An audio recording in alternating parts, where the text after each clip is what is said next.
Uma boa tarde, desejando essa torta maravilhosa que a gente acabou de ver nos sabores. Que judiação, né, gente? Todo dia, nessa judiação, a gente começa o Bora RN com essas imagens maravilhosas. Na hora do almoço fica complicado. Hoje é quinta-feira, dia 4 de fevereiro. Nesse mesmo dia, em 1944, foi criado o Hospital Naval de Natal. Ele foi fundado durante a Segunda Guerra Mundial para dar apoio logístico no setor da saúde à Comissão de Instalação da Base Naval de Natal. Vamos aos destaques de hoje. Secretário de Mobilidade Urbana de Natal anuncia que quer redesenhar o sistema de transporte antes da licitação. Prefeito de Natal anuncia nova remessa de doses da vacina Coronavac até amanhã para o Rio Grande do Norte. O governo do estado confirmou a informação, mas não a quantidade exata de doses. A aplicação da segunda dose da Coronavac nos potiguares deve começar na próxima semana. No Brasil, especialistas afirmam que sintomas leves podem aparecer após a aplicação das vacinas contra a Covid. O Ministério da Saúde pede que a população doe sangue antes de se vacinar. Empresários do comércio varejista vão poder escolher se abrem ou não lojas nos dias do Carnaval. Justiça Federal determina que Prefeitura de Natal e IFAM comecem imediatamente as obras de restauração do antigo Hotel Central na Ribeira. Receita Federal libera o uso do Carnê-Leão na versão web para pessoas físicas. E fotojornalista potiguar Canindé Soares ministra curso online de fotografia neste sábado. O Bora RN está no ar.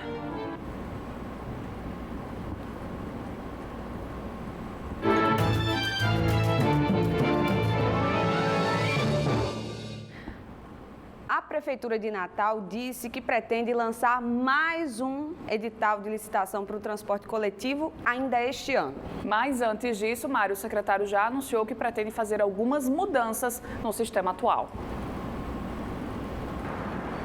Um sistema de transporte pensado nos anos 80 e que ao longo do tempo se modificou em uma velocidade diferente das mudanças da cidade. A gente precisa fazer o redesenho.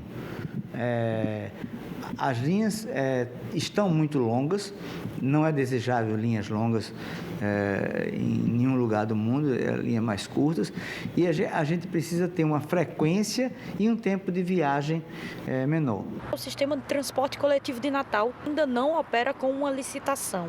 Mas antes de publicar o edital para licitação, o secretário de Mobilidade Urbana de Natal declarou que pretende redesenhar o sistema, revisando linhas e fazendo alterações. Processo que, inclusive, já está em andamento dentro da secretaria. Nosso desejo é lançar a licitação esse ano, certo? O redesenho, sim, com toda certeza, o mais breve possível, mas a gente tem que fazer uma calibragem fina nesse redesenho. O secretário de Mobilidade Urbana de Natal acredita que a pandemia aumentou as distorções que já existiam no sistema de transporte da cidade, já que houve perda no número de passageiros e também modificações no comportamento da população. A ideia, então, da secretaria é redesenhar o sistema, implementar, corrigir o que for preciso e só então abrir um processo licitatório. O secretário garante que a população será consultada nesse processo, mas também pede paciência e abertura da mentalidade para as mudanças que virão. Nós, os operadores, a população, né, os usuários, assim, todos serão chamados a sugerir, a opinar sobre as alterações, esse tipo de coisa. A gente sabe que, muitas vezes, qualquer alteração impacta fortemente as pessoas e, às vezes, o impacto é mais psicológico, às vezes, do que propriamente efetivo. E o prefeito de Natal anunciou que recebeu do Ministério da Saúde a informação de um lote que será enviado para o Rio Grande do Norte até amanhã. E essas vacinas, depois de conferidas, contabilizadas, serão enviadas para os estados. Em torno de 60 mil doses chegarão no estado do Rio Grande do Norte até a próxima sexta-feira. E nós, então, estaremos disponibilizando a nossa cota, a nossa parte, a nossa parcela de vacinas para continuar vacinando, atendendo às expectativas e à necessidade dos idosos na cidade de Natal. Nós entramos em contato com a assessoria de imprensa do Ministério da Saúde, mas eles não souberam informar sobre esse novo lote anunciado ontem pelo prefeito Álvaro Dias. Já o governo do Rio Grande do Norte confirmou a expectativa pelo envio dessas vacinas, mas disse que ainda hoje deverá confirmar o número exato de doses que serão trazidas para o nosso estado. Mas ainda temos um estoque de Coronavac, guardado para a segunda dose, que vai ser aplicada entre os dias 10 e 17 de fevereiro aqui no estado, justamente entre 21 e 28 dias após a primeira dose, que foi aplicada somente nos profissionais de saúde e idosos institucionalizados. As pessoas devem levar o cartão que prova que elas tomaram a primeira dose da Coronavac do lote inicial. E mais de 2 milhões de pessoas já foram vacinadas contra a Covid no Brasil e sintomas leves podem aparecer depois da aplicação, o que é considerado normal e mostra que o organismo está reagindo. A técnica de enfermagem trabalha na emergência para pacientes com Covid do Hospital de Clínicas de Porto Alegre. Ela foi imunizada nos primeiros dias da vacinação dos grupos prioritários e teve algumas reações após receber a primeira dose. Senti só um formigamento e um calor muito forte no braço e passado alguns dias tive diarreia e pico febril. As reações no local da injeção são as mais comuns, mas em alguns casos, como o da Zoelma, são sentidos sintomas leves da doença, o que não significa uma infecção. Este imunologista explica que isso é um sinal de que o sistema imunológico está reagindo à vacina e criando os anticorpos para combater o coronavírus. A vacina não é só o vírus que está morto ou o vírus que está mais abatido ou substâncias ali, partículas do vírus, mas ela contém também outras substâncias que fazem com que isso promova uma reação imunológica no organismo. As duas vacinas autorizadas até agora no Brasil, a Coronavac e a de Oxford, não tiveram nenhuma adversidade grave. É o que mostram estudos feitos com voluntários durante a fase de testes dos imunizantes. No caso da Coronavac, testada em 9 mil pessoas aqui no país, 40% dos voluntários tiveram apenas dor no local da aplicação. E somente 25% apresentaram sintomas como dor de cabeça, o mesmo percentual daqueles que tomaram o placebo. E o Ministério da Saúde está pedindo à população que doe sangue antes de tomar a vacina contra a Covid. E é que ao tomar a dose, a pessoa fica impedida por alguns dias de realizar a doação de sangue. 2 ou até 7 dias. Esse é o período que quem tomou a vacina contra a Covid-19 tem que esperar para poder doar sangue. Essa inaptidão temporária para doar sangue é necessária porque o micro-organismo da imunização circula por um tempo determinado no sangue do doador. E no caso de pacientes imunossuprimidos, existe nesse contexto o risco do receptor desenvolver a doença para a qual o doador foi vacinado. Esse impedimento temporário varia de acordo com o tipo de vacina. A Coronavac é 48 horas, e a Oxford 7 dias. Em cada dose, Reforçando que cada vez que você toma uma dose, geralmente todas as duas vão ser 2 doses, Mas primeira dose só após 48 horas se você não tiver nenhum inconveniente, tiver tudo ok.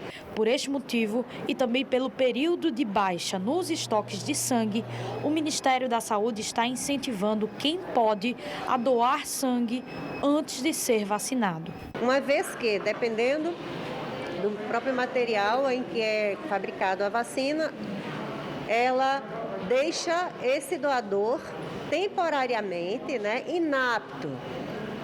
Se não, vejamos, quem tomou o Coronavac vai passar 48 horas, para que, se não tiver nenhum inconveniente, após a doação, vir fazer sua doação de sangue.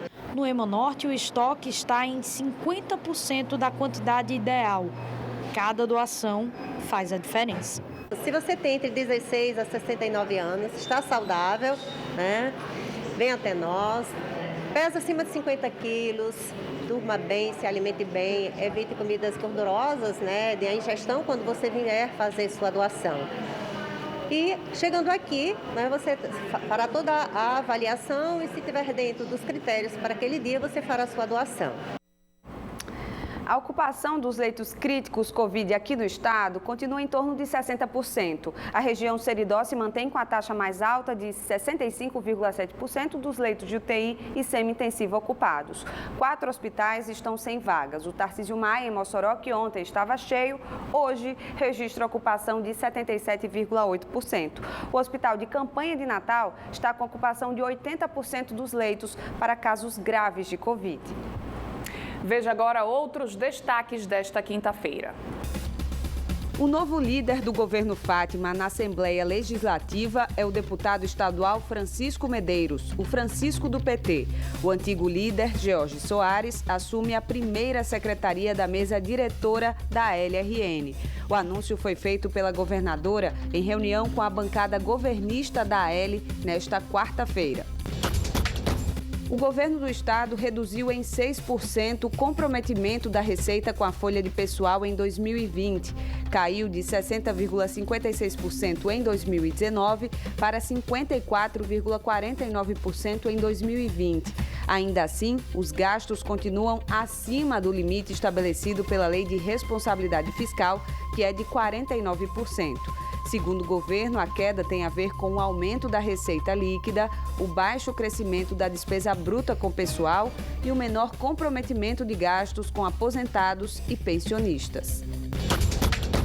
O Detran, que começou a fazer os exames práticos de direção veicular de fevereiro em 20 cidades do interior, não vai cancelar os exames marcados para os dias de carnaval. Com um ponto facultativo suspenso, os examinadores vão trabalhar mesmo no período carnavalesco. Entre os municípios contemplados na lista de fevereiro, Caicó, o Marizal, Santa Cruz, Pacifica e Goianinha. A gente vai agora para aquele rápido intervalo e na volta você vai ver que o comércio local pode decidir se vai abrir ou não as portas nos dias de carnaval. E ainda a gente vai mostrar como está funcionando o Carnê Leão na versão web, uma ferramenta agora digital que vai permitir que pessoas físicas declarem o imposto de renda através aqui do próprio celular. A gente volta já já, não sai daí.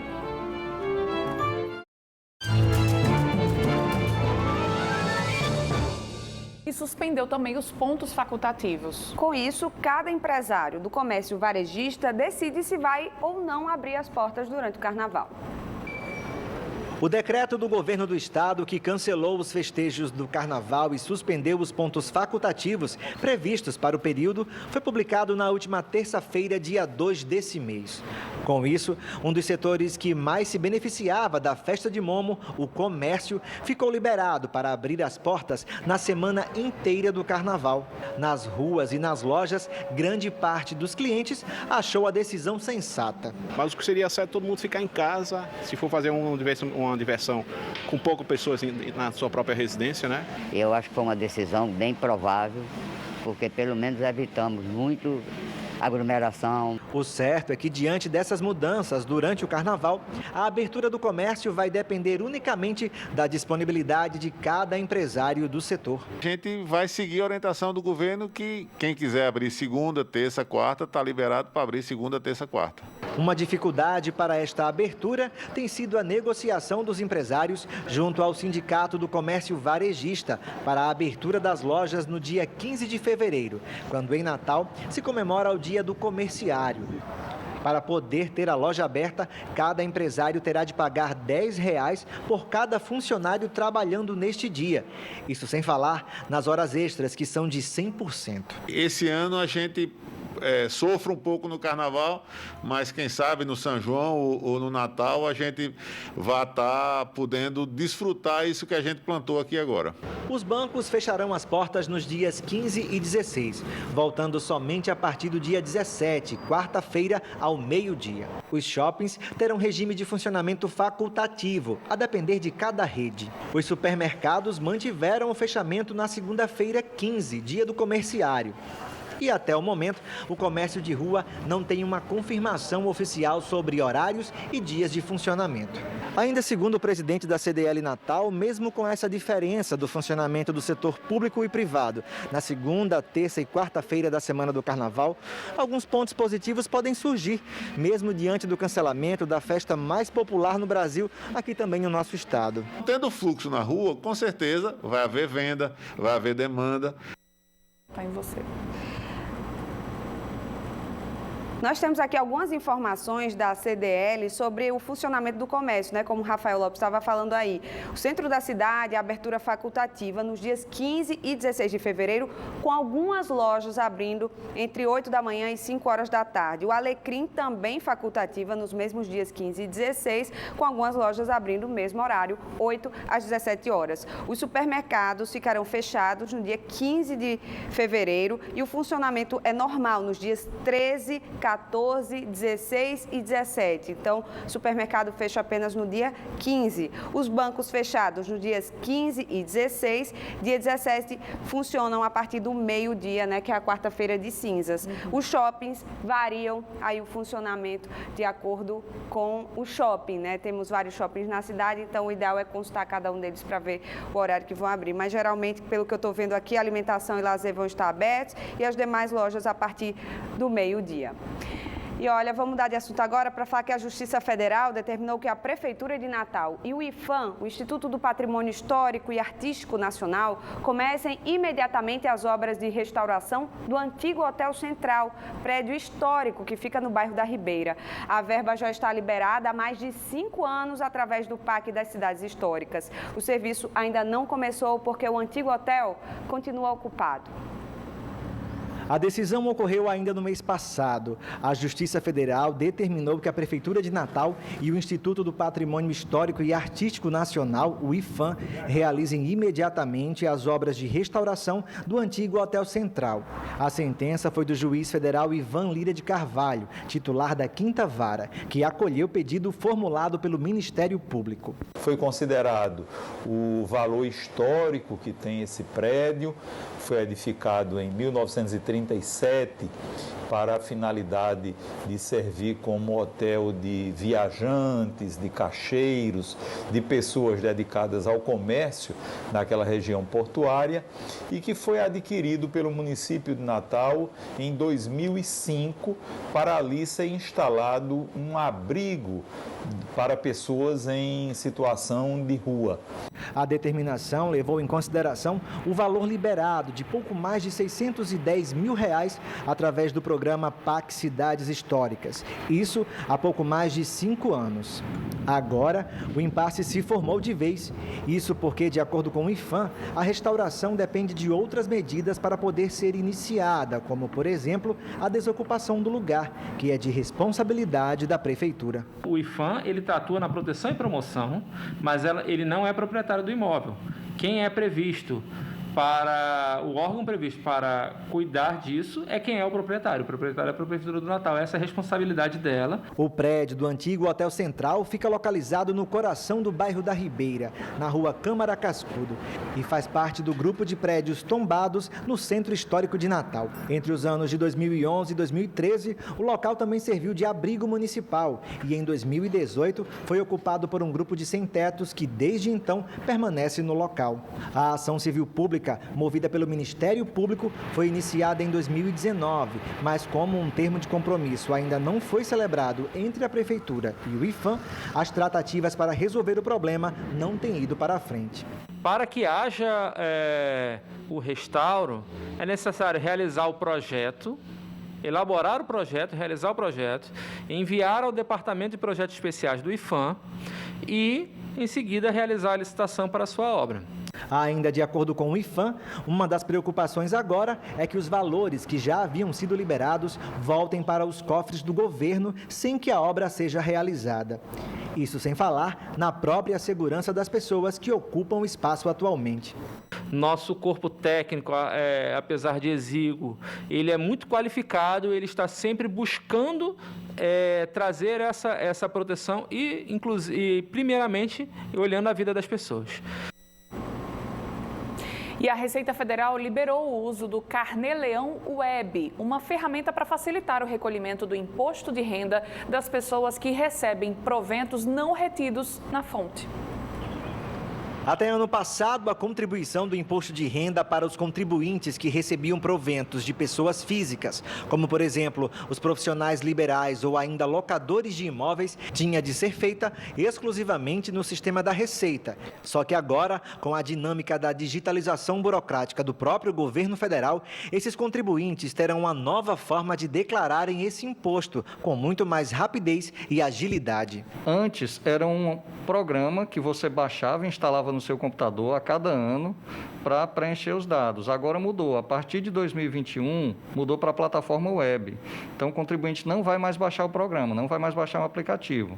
Ele vai entrar no site da Receita, no portal ECAC, e acessar o Carnê-Leão de lá, vai preencher todos os dados no site. Apesar de ser uma ferramenta nova, o uso da tecnologia para o procedimento de recolhimento do imposto tem vantagens que o formato anterior não possibilitava. Como os dados agora serão digitados na plataforma web, de qualquer computador que acesse a internet, ele vai digitar, vai alimentar os dados e vai aproveitar os dados que tem. Vale lembrar que o Carnê-Leão Web só diz respeito ao recolhimento do ano em vigor, ou seja, 2021. Por isso, para quem vai precisar fazer sua declaração referente a 2020, que poderá ser feita até abril, o sistema antigo deverá ser consultado para a extração das informações. O passo a passo para utilizar o Carnê-Leão Web é bem simples. Primeiro, o contribuinte deverá entrar no site da Receita Federal. Em seguida, clica na janela do portal ECAC e dentro dele você será direcionado ao portal específico para preencher o documento e calcular o valor do imposto a pagar. O contribuinte também poderá utilizar sua senha do portal gov.com, a mesma utilizada para bancos públicos e demais instituições do próprio governo federal. As regras para o recolhimento do Imposto de Renda 2021 continuam sendo as mesmas e, além disso, todas elas podem ser consultadas diretamente no site da Receita Federal na internet. Até o final deste ano, a Receita ainda irá aperfeiçoar a plataforma e dados presentes nela de acordo com a usabilidade dos usuários e os feedbacks apresentados. O lembrete importante para profissionais liberais, para quem recebe rendimentos de pessoa física, esses contribuintes, eles têm a obrigação de declarar um imposto e calcular e pagar o imposto. Qual o prazo? Até o último dia do mês seguinte, aquele mês que ele recebeu os rendimentos. A gente estava mostrando o prédio histórico na Ribeira, né? Tem tudo a ver com a dica que a gente vai dar agora, antes de encerrar o Bora RN, um curso de fotografia que nós gostamos muito, inclusive, de fotografar, eu e a Heloísa. Então, a gente traz essa dica para vocês com um dos maiores fotógrafos que a gente tem aqui no nosso estado, que é Canindé Soares. Ele está oferecendo um curso online de fotografia com esse olhar para a história da nossa cidade. Pois é, fotojornalista, né, aqui de Natal há mais de 25 anos, trabalhando em tempo integral. Ele passou pelas grandes redações aqui da capital potiguar, Canindé Soares, e contribuiu com a construção, né, da memória potiguar, a memória que a gente tem da cidade, as imagens, né, fotográficas que a gente guarda, não só fotos, mas vídeos também, como a gente está vendo aí nas imagens que ele faz, inclusive imagens aéreas belíssimas. Não é à toa que a maioria dos cenários de Natal e do Rio Grande do Norte são de Canindé Soares. E Canindé vai ministrar o curso online chamado Fotografando Patrimônio e a Memória do Centro Histórico da cidade do Natal, agora neste sábado. Serão 2 turmas, e uma de manhã, das 10 horas ao meio-dia, e a segunda turma das 2 às 4 horas da tarde. As inscrições podem ser feitas via e-mail, então anota aí, fotografia@canindésoares.com. Muito fácil, viu? As vagas são limitadas, então se você está interessado, já é depois da manhã, corre e faz a sua inscrição aí para pegar umas dicas aí de ângulo, de técnicas. Tenho certeza que vai ser muito legal. Até eu que já tenho uma certa experiência, uma pequena experiência, né? Vou ser bem honesta. Mas fiquei curiosa e com vontade de ouvir as dicas de um grande fotógrafo como Canindé, que eu admiro demais. E parabéns pela iniciativa, viu, Canindé? Pois é, para quem gosta de fotografia, né? Aprender com um grande mestre, um dos maiores que a gente teve e ainda tem o prazer de ter aqui no nosso estado. E o Bora RN desta quinta-feira vai ficando por aqui, mas amanhã tem mais. Sexta-feira estamos de volta às 12h20 aqui na tela da Band. Até lá. Até amanhã.